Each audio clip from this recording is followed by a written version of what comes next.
దిగ ఏమైపోయింది గర్వం. అరే శివుని శిరసు సింహాసనం పొందిన చంద్రుని గౌరవజనం నిన్నే చేసింది వేళ కోళం.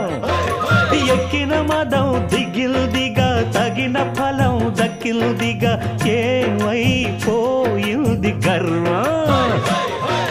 త్రిమూర్తులే నినుగని తలొంచరా నిరంతరం మహిమను కీర్తించరా. నువ్వెంతనే అహం నువ్వే దండిల్చరా. దండాలయ్యా ఉండ్రాళ్ళయ్యా